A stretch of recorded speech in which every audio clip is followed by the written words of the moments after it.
Secretary of State Hillary Clinton has called for a radical shakeup of Syria's opposition leadership so it can resist attempts by extremists to hijack the revolution against President Bashar al-Assad. Kate Parkinson has this report. Salafist leader Abu Muhammad al-Tahawi issued a fatwa calling for jihad in Syria, and he says hundreds of fighters have heeded his call. One was his son-in-law. He was killed last month fighting in Dara, but his wife tells me she's happy he went to Syria. I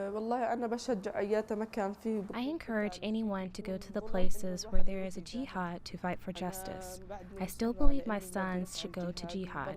Even myself, I am ready to go with them.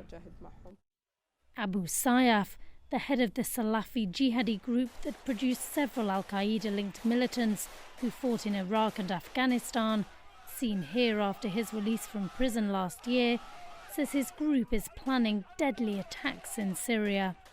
I visited him at his home in the southern city of Man, a hotbed of Islamic extremism, where he blamed the international community for not supporting the Syrian people. If the war in Syria continues and the regime still controls the country, but the international community just stands by and does nothing to help the Muslim people, then of course the Mujahideen will continue to go to Syria. With an increasing presence of radical Islamists fighting in Syria, the US has once again voiced its concern. There are disturbing reports of extremists going into Syria and attempting to take over what has been a legitimate revolution against an oppressive regime for their own purposes.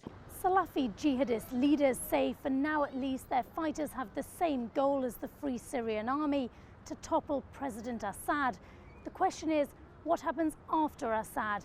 And the increasing influence of the Salafi jihadists is causing great concern across the region and among the international community. Kate Parkinson, CCTV, Amman.